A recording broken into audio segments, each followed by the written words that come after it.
Back in 2011, I fell off a bicycle, hit my head. I had a helmet on, but I ended up being my 6th concussion. I don't remember much of the ride home. I kind of just remember waking up on my couch like, holy crap, what happened? I didn't go back to work, and as each day passed, I got progressively worse.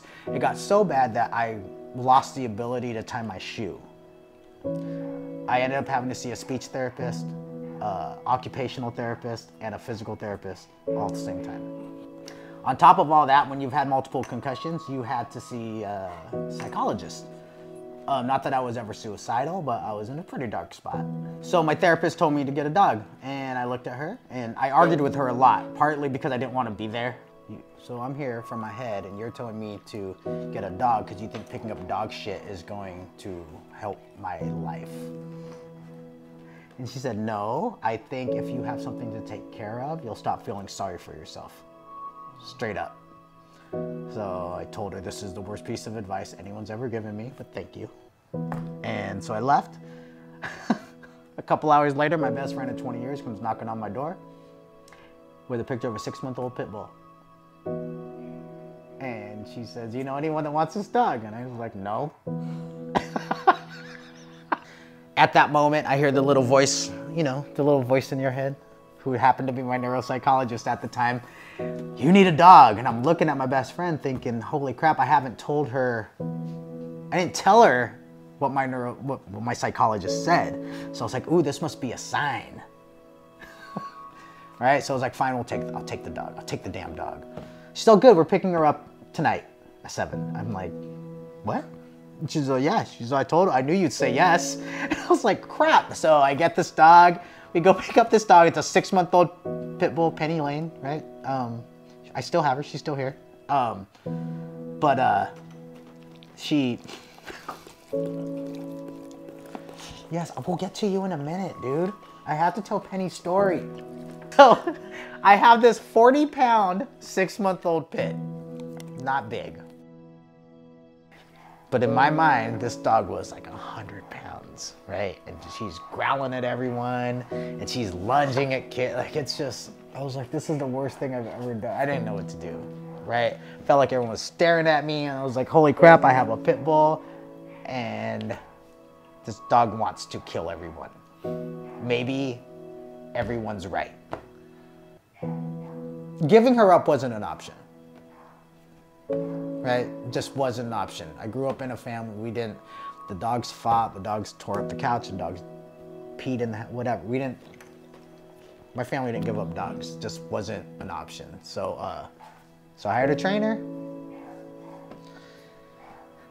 For some reason, the dog was great with the trainer, not with me. How many times you heard that one, right?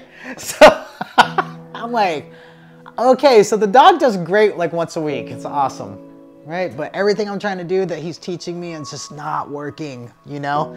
Kept working with her. And one day I'm with my trainer and he tells me, you know, hey, what's wrong? Are you okay? I was like, everything's fine. And he's like, well, what are you scared of? I'm like, I'm not scared of anything. He's like, well, you're scared of something. You know, he's always, because your dog's a pit bull. I said, I'm not scared of my dog because she's a pit bull. He's like, no, are you scared of what other people are thinking when you're walking your out of control pit bull in the park? And I was like, well, of course. No one wants to think that their kid is a menace to society, right? Because that's exactly what she represented to me, you know, my kid. He told me, he was like, well, you got 2 choices. You can either be the person you need to be for Penny, or you could just put her in the back and she never has to deal with society ever again. Basically, just avoid everything that makes you uncomfortable, avoid it. It's basically what it was saying. I literally made a decision to just work with my dog. Don't worry about what other people are thinking. Because at the end of the day, they're already thinking what they want to think. And I speak from personal experience. No one really cares about you. And I mean that in the sense that no one's thinking, oh my God, like no one's talking at dinner about the guy with the out of control dog, right? But we tend to think that everyone's staring at us because no one has anything better to do.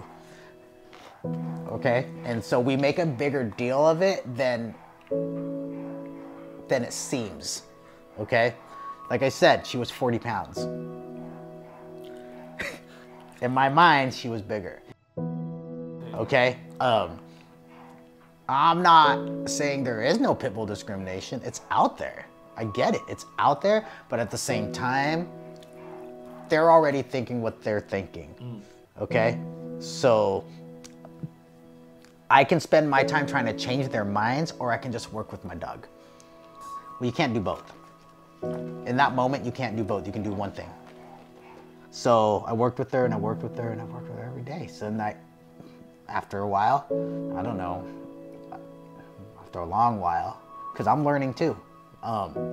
This dog that went from growling at kids, no problem. I was literally mentally and physically exhausted from taking care of this dog. I just had to rest so I could get ready to do this again. So the time I had to feel sorry for myself started diminishing, because I still had exercise I needed to do for my therapy, right? I still had to take care of this dog, you know. And slowly, I was just doing what I needed to do instead of personalizing it and making it worse for myself. Okay, so I slowly started to go away from the things, being mad because I couldn't, from the things I couldn't do anymore in my life I used to have, and focusing on what was in front of me. So at the time, now I have Penny. I'm still not working. I have roommates that are living in the house and stuff, helping me pay the rent, but I just wasn't happy, you know? It just wasn't the life I imagined, but I was like, what can I do that I would do for free for the rest of my life and bring me happiness? I looked over at Penny Lane and I was like, oh, dogs. So I reached out to a local rescue, started walking dogs there. They found out I had a pit bull, so guess what? I started walking. And so I just started walking all the dogs there, and you know, and I was writing about it on Facebook, just posting experiences, right? It was getting a lot of traction for whatever reason, you know? And then I started fostering. Then I started talking about my foster experiences, and then I had my friend Conrad, who's now on our board. He's like, you should start a blog. And I was like, that's dumb. I'm gonna start a blog. I go, I don't even have time to write a blog. He's all, first of all, you're not working. Second of all, you're already doing it. It's just on someone else's platform. And I was like, oh, I didn't think about it like that. He's like, I'll build you your website. I'm like, wow, keep in mind, I've known this guy for like 15 years. I didn't know he could build a website. You know why? Because all we did was party together. Like I didn't even know. And he's like, yeah, totally do this. Yeah. So started blogging, you know, and then I needed a name for the blog.